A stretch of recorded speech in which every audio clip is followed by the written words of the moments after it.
नमस्कार,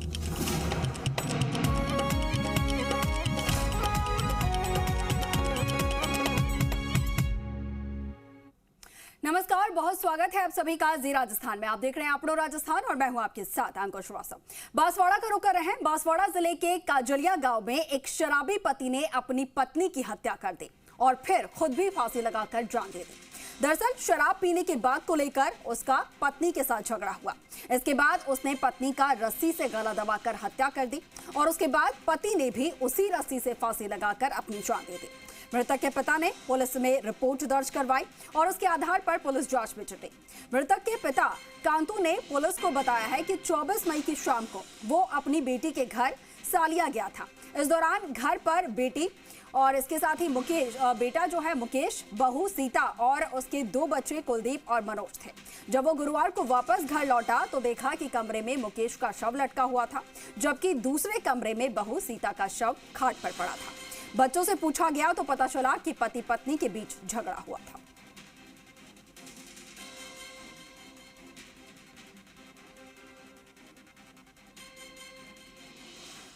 उधर धौलपुर जिले के बाड़ी कोट में तारीख पेशी कर घर लौट रहे 2 सगे भाइयों पर 6 से ज्यादा बदमाशों ने हमला बोल दिया। बदमाशों ने तालाब शाही के पास घेर कर हमला किया और सूचना पर सदर थाना पुलिस ने दोनों घायलों की जान बचाई, उन्हें अस्पताल में भर्ती करवाया। पूरा घटनाक्रम किसी पुरानी रंजिश को लेकर बताया जा रहा है। अब जिसके तारीख पर पेशी थी, दोनों सगे भाई बाड़ी कोट में आए हुए थे और यहां से तारीख करके वापस अपने गांव मुतावली लौट रहे थे जब उन पर हमला किया गया।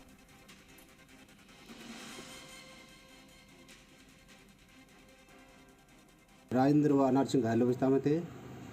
उनसे झगड़े का कारण पूछा तो उन्होंने बताया कि हमारे गांव के जवान सिंह वगैरह से पुरानी रंजिश चली आ रही है। उस रंजिश को लेकर हम कोर्ट बाड़ी से तारीख पेशी करके वापस घर जा रहे थे तो जवान सिंह वगैरह ने हमें रोककर मारपीट की, जिन्हें CSC बाड़ी भर्ती कराया गया। पर्चा बयान और तहरीर को कहा तो उन्होंने बताया कि अभी हम अपना इलाज करा रहे हैं, उसके बाद थाने पर आकर उसको दर्ज कराते हैं। उदयपुर से खबर है जहां पर गोगुंदा में पुलिस कस्टडी में युवक की मौत हो गई और लड़की को भगाकर ले जाने के मामले में युवक को पुलिस पूछताछ के लिए लाई थी। पूछताछ के दौरान युवक की तबीयत बिगड़ना बताया जा रहा है। तबीयत बिगड़ने के बाद पुलिस ने युवक को गोगुंदा हॉस्पिटल पहुंचाया, जहां पर उसे मृत घोषित कर दिया गया। युवक का नाम सुरेंद्र राजपूत था, जो कि दोवड़ा का खेड़ा का रहने वाला था।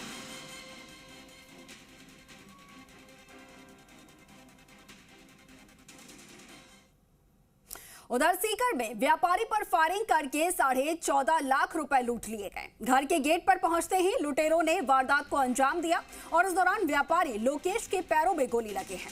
बदमाश सिर पर हमला कर रुपए से भरा हुआ बैग लूट कर फरार हुए और बाइक सवार 3 नकाबपोश लुटेरों ने इस पूरी वारदात को अंजाम दिया है।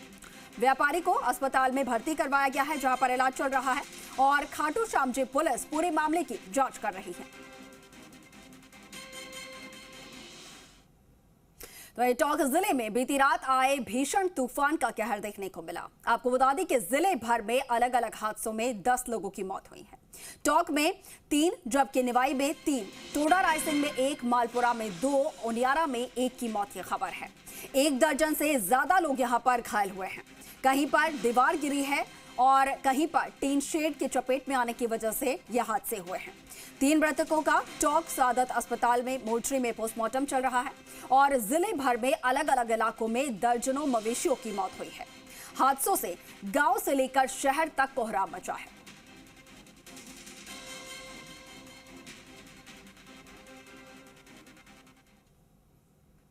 तो राजस्थान में कल देर रात तक तेज हवा, आंधी, बारिश और अंधड़ ने लोगों की मुश्किलें बढ़ा दी। उधर राजधानी जयपुर की बात की जाए तो राजधानी जयपुर समेत प्रदेश के कई जिलों में आसमान से आफत बरसी और लोगों को मुश्किलों में डाल दिया। आंधी बारिश की 5 तस्वीरें हम आपको दिखा रहे हैं। जयपुर में तेज बारिश और आंधी का दौर चला और देर रात तक ये जारी रहा। कई इलाकों में घंटों से बिजली गुल रही। तो वहीं तेज बारिश और करबला में आपको बता दें कि करबला मैदान में हाजियों के लिए टेंट लगाया गया था, वो यहां पर उखड़ कर गिर गया। गनीमत ये रही कि किसी को हताहत नहीं हुई है। अजमेर से तस्वीरें आपको दिखा रहे हैं। इसके साथ ही हनुमानगढ़, श्री गंगानगर के श्री विजयनगर की भी तस्वीरें सामने आई हैं, जहां पर तेज बारिश और आंधी के चलते लोगों की मुश्किलें बढ़ती नजर आई।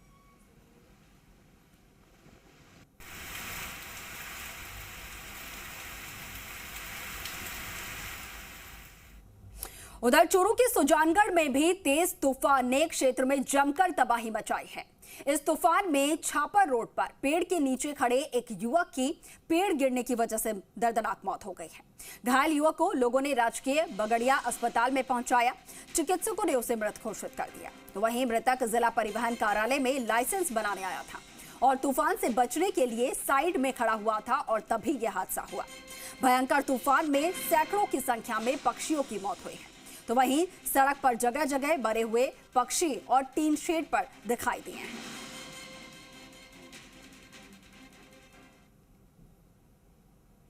दौसा की बात की जाए तो दौसा में भी इसी तरीके की तस्वीरें देखने को मिली, जहां पर जिले में देर रात को तूफान ने तबाही मचाई। एक और जहां पर दर्जनों पेड़ जमींदोज हुए हैं, तो वहीं बड़ी तादाद में विद्युत पोल भी टूटकर धराशायी हुए हैं। बारिश के साथ ही आई तेज हवाओं ने एक बार लोगों को दहशत में डाल दिया। करीब 1 घंटे के तूफान ने ऐसा कहर बरपाया है जो कि छप्परपोश घरों से लेकर यहाँ पर आपको बता दें कि हवाएं जो हैं वो छप्पर को साथ में लेकर उड़ते नजर आए। जिला कलेक्ट्रेट पर बोर्ड भी जो लगी हुई थी वो भी टूटकर जमीन पर गिर गई।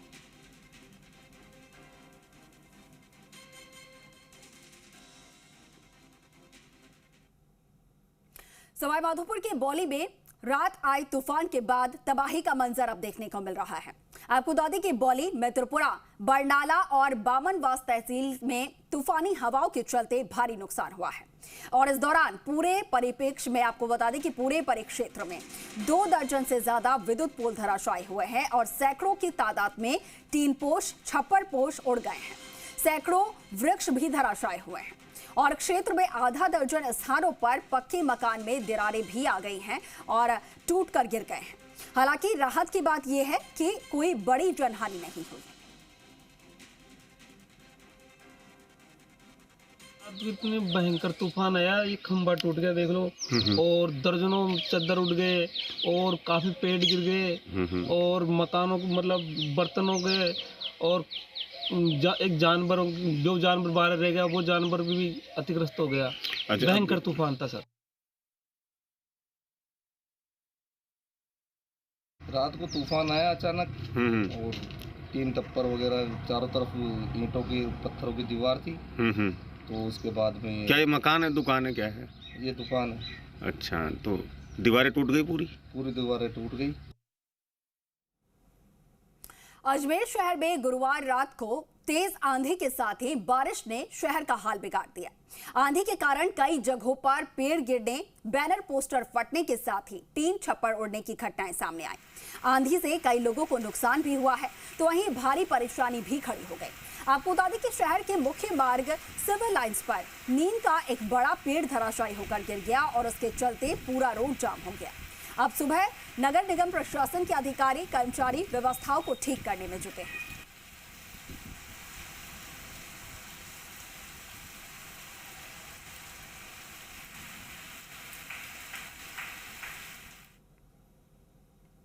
तो जयपुर शहर के साथ साथ आपको बता दें कि जयपुर के ग्रामीण क्षेत्रों में भी भयंकर तूफान देखने को मिला और उसकी वजह से तबाही भी देखने को मिली है।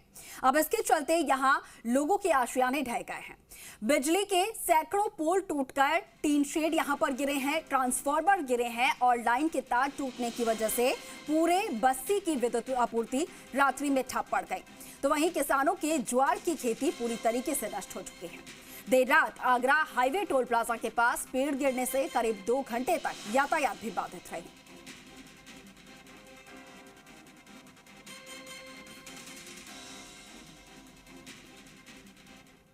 जयपुर का रुख कर रहे हैं। देर रात तक आंधी और बारिश का असर यहां पर देखने को मिला है। आपको बता दें कि जयसिंहपुरा खोर थाना इलाके में 2 हादसे हुए हैं।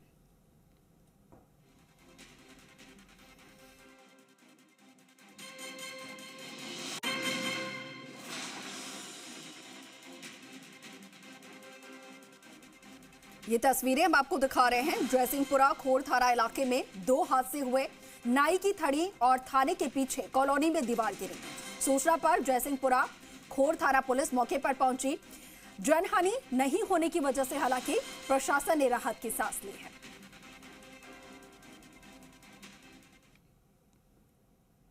तो आपको बता दें कि जयपुर में देर रात तेज अंधड़ और बारिश में पेड़ गिर गए। जयपुर पुलिस कमिश्नरेट के सामने 2 पेड़ गिरे हैं। यातायात पुलिस ने ट्रैफिक को कुछ देर के लिए डायवर्ट किया और मौके पर पेड़ हटाने के लिए जेसीबी पहुंचे।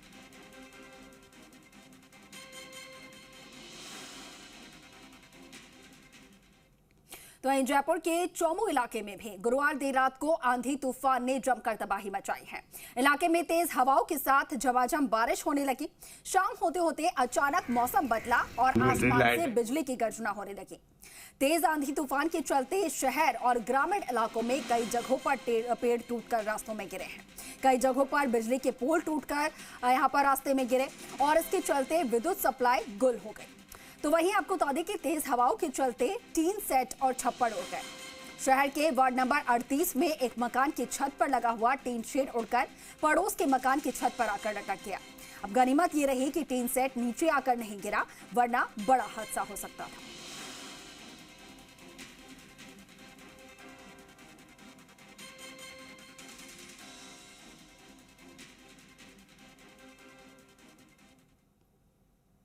राजधानी जयपुर और उसके आसपास के क्षेत्रों के साथ ही नागौर जिले में भी आपको बता दें कि लाडनू क्षेत्र में आए तूफान से तबाही देखने को मिली है।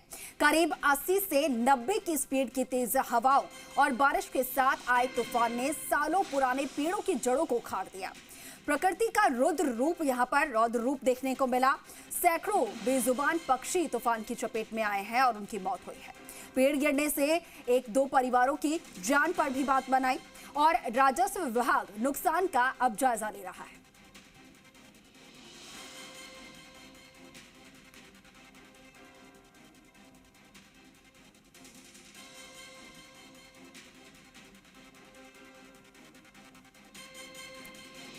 तस्वीरें आपको दिखा रहे हैं नागौर के लाडनू से तस्वीरें, जहां पर तेज तूफान के चलते विद्युत पोल टूटकर गिर गए। कई जगहों पर आपको बता दें कि पेड़ धराशायी हुए हैं। तूफान ने ऐसी तबाही यहां पर मचाई है। साफ तौर पर तस्वीरें आप देखने को मिल रही हैं। राजस्व विभाग की तरफ से अब क्षेत्रों में जायजा भी लिया जा रहा है कि आखिर कितना नुकसान हुआ है।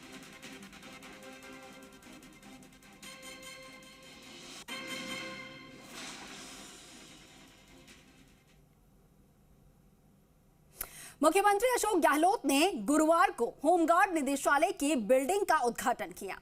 इस बिल्डिंग में आपको बता दें कि होमगार्ड्स के अधिकारी बैठा करेंगे और नई इमारत का उद्घाटन तो हो गया, लेकिन पहले ही दिन इस बिल्डिंग में हुए काम पर सवाल उठ गए हैं। लेकिन जब जी मीडिया ने इस खबर को प्रमुखता से दिखाया तो तत्काल प्रभाव से डीजी यूआर साहू ने उसे सही करवा दिया।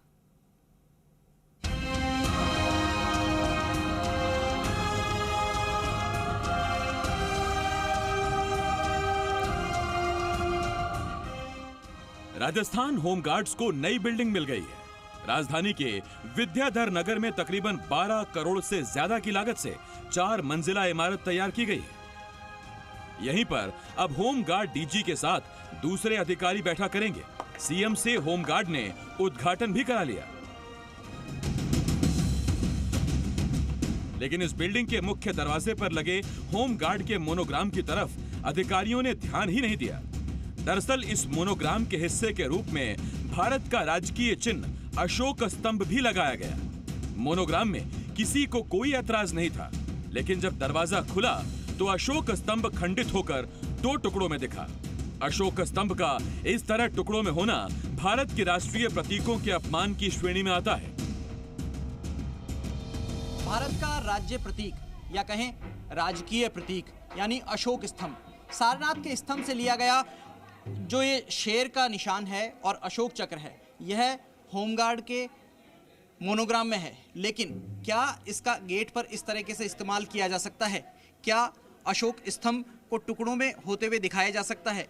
जो अशोक स्तंभ से अशोक चक्र जो भारत के तिरंगे में लिया गया है, क्या उसके टुकड़े होते हुए दिखाया जा सकता है? एक सरकारी संस्था के मुख्य द्वार पर इस तरह अशोक स्तंभ का मोनोग्राम लगाना, सत्यमेव जयते अशोक चक्र और अशोक स्तंभ के टुकड़े होना क्या दिखाता है? जब जी मीडिया ने राष्ट्रीय प्रतीकों के इस तरीके से असम्मानजनक प्रदर्शन पर सवाल उठाया और खबर भी दिखाई, कानूनी मामलों के जानकारों से इस मामले में बात भी की, एडवोकेट एसपी सिंह ने इसे सरासर गलत बताते हुए कहा कि इस तरह राष्ट्रीय प्रतीकों को टुकड़ों में बांटकर नहीं दिखाया जा सकता।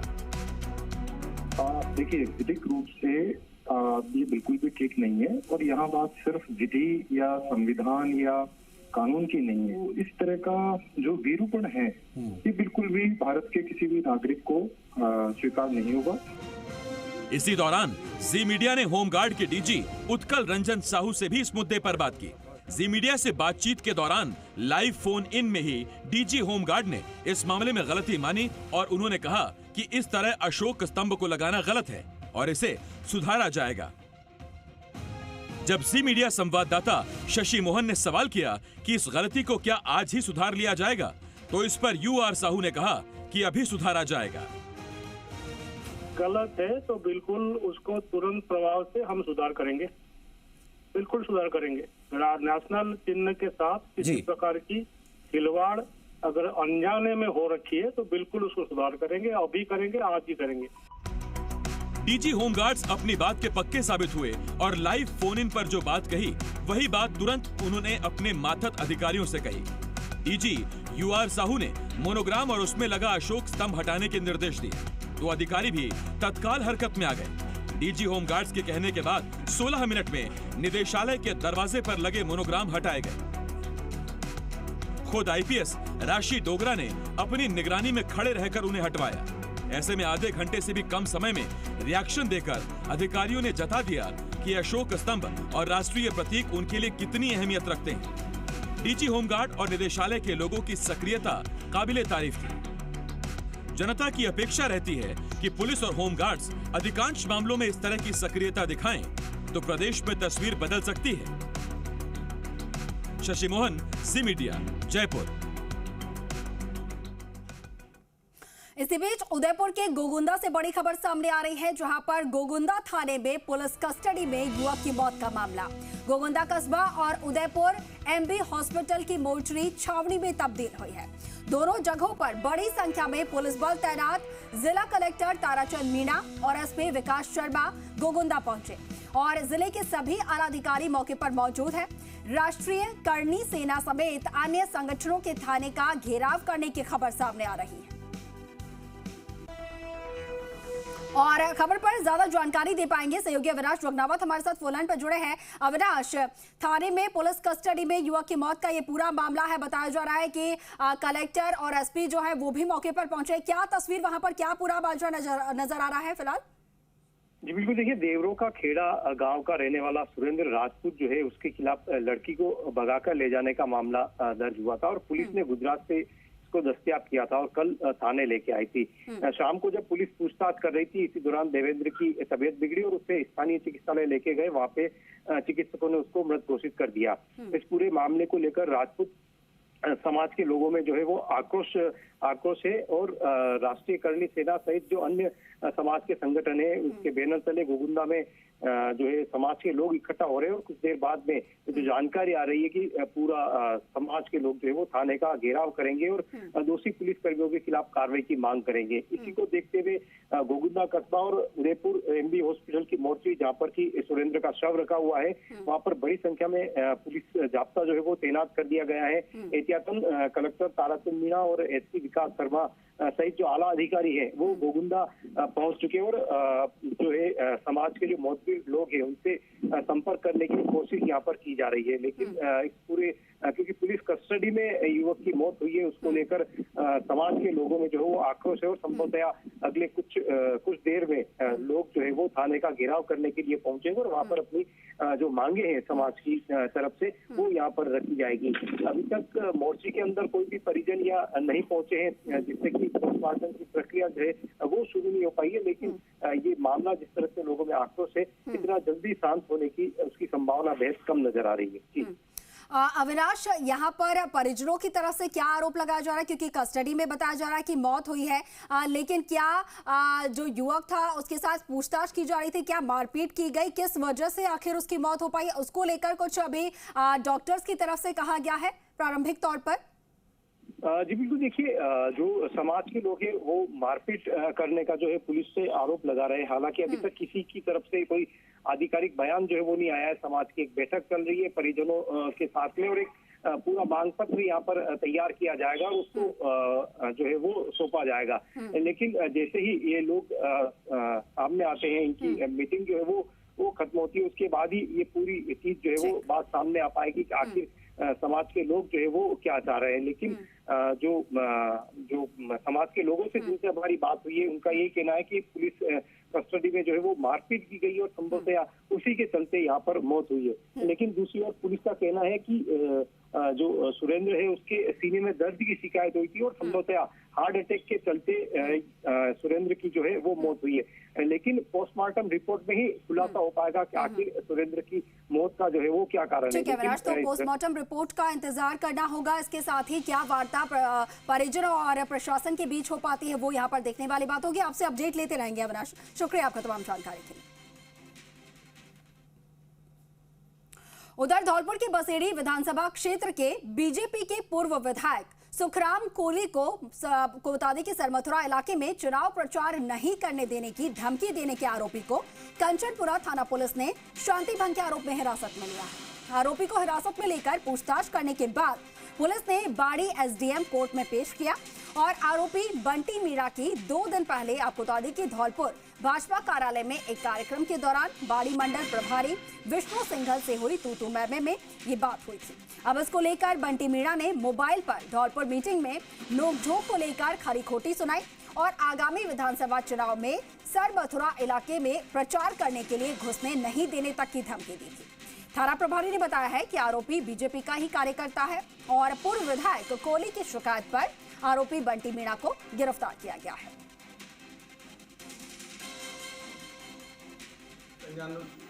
नंबर से मेरे पास कॉल आया और कॉल आकर के उसने कहा कि तूने सेठ जी से क्या कहा। मैंने कहा सेठ जी कौन सेठ जी? तो उन्होंने कहा नहीं क्या कहा सेठ जी से। मैंने सेठ जी से मैंने कुछ नहीं कहा, अगर कुछ कहा होगा तो उन्हीं से बैठ करके मैं बात कर लूँगा, अगर कोई बात तो हुई है तो मेरे संग आना तो ऐसी कोई बात नहीं है। उसने कहा कि तू सरमथुरा क्षेत्र में आना, मैं तुझे देख लूँगा। उस भाव में कहा जैसे वो मुझे जान से मारने की धमकी दे रहा हूँ। पूर्व विधायक सुखराम कोहली जी की शिकायत पर बंटी पुत्र विद्याराम मीणा निवासी गुआमनी को 151 CRPC में गिरफ्तार कर तहसीलदार साहब के समक्ष पेश किया गया है। प्रशासन एक तरफ भूमाफिया के आगे नतमस्तक हो जाता है तो वहीं दूसरी तरफ खाली पड़ी सरकारी जमीन पर बेसहारा बच्चों को पढ़ाने वाले अस्थायी स्कूल को पूरी तरीके से उजाड़ जाता है। और ऐसा ही एक मामला अलवर में सामने आया है। आपको बता दें कि यहां पर नगर परिषद के अधिकारियों ने अपनी हठ धर्मिता दिखाते हुए 155 बच्चों की पढ़ाई का ठिकाना उजाड़ दिया और अब उन बेसहारा बच्चों के सामने पढ़ाई का संकट आ गया है। इस स्कूल को चलाने वाली एनजीओ ने मंत्री टीकाराम जूली समेत प्रशासनिक अधिकारियों से जमीन उपलब्ध करवाने की मांग की थी, लेकिन प्रशासन ने जमीन तो उपलब्ध नहीं करवाई बल्कि उन बच्चों को पढ़ाने के स्थान को पूरी तरीके से उजाड़ दिया गया। दरअसल एक एनजीओ ने गणेश गुवाड़ी में गौशाला के पास अस्थायी रूप से टीन शेड लगाकर स्कूली कमरों का रूप दिया था और इसमें 155 गरीब और बेसहारा जो बच्चे थे वो पढ़ते थे, लेकिन बीती रात जेसीबी की मदद से उसे हटा दिया गया है। तो वहीं नगर परिषद के अधिशासी अधिकारी दीपक कुमार माने तो आपको बता दें कि उनकी अगर माने तो भू माफियाओं ने यहां पर अस्थायी अतिक्रमण कर लिया था और उच्च अधिकारियों के कहने पर यह कार्रवाई की गई है।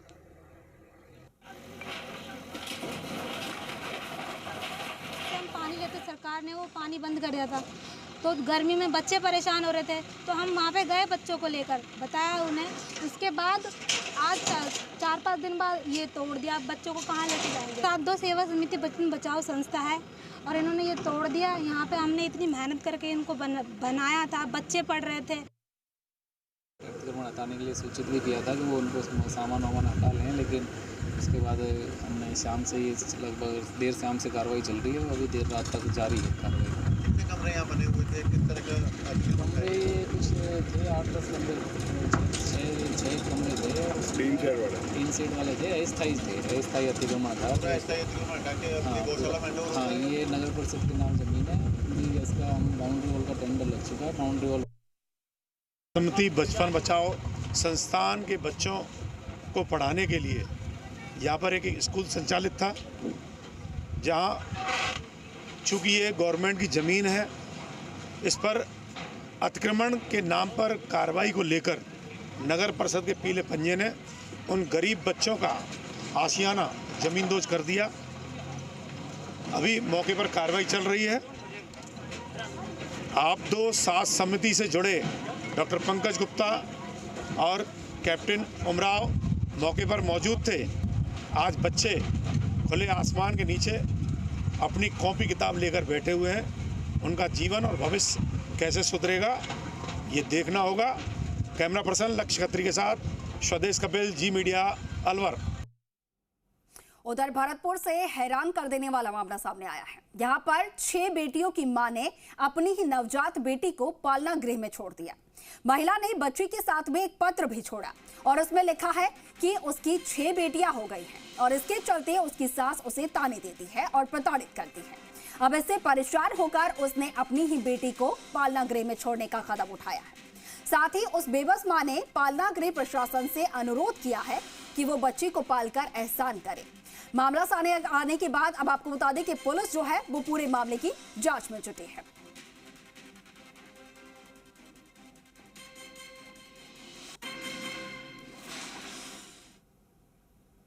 अलवर जिले के शेखपुर थाना अंतर्गत मालपुर बसई गांव में चुनावी रंजिश में जानलेवा हमला करने का मामला सामने आया है। पूर्व सरपंच समेत करीब आधा दर्जन लोगों ने सरपंच पक्ष के लोगों पर जानलेवा हमला कर दिया और इसमें महिला समेत करीब 5 लोग घायल हो गए हैं। गंभीर घायलों को अलवर के सरकारी अस्पताल में भर्ती करवाया गया है और बताया जा रहा है कि 7 मई को गांव में सरपंच के चुनाव संपन्न हुए थे और उसमें उनके उम्मीदवार को जीत हासिल हुई और इसकी वजह से दूसरे पक्ष के चुनावी रंजिश रखते हुए उन पर हमला किया।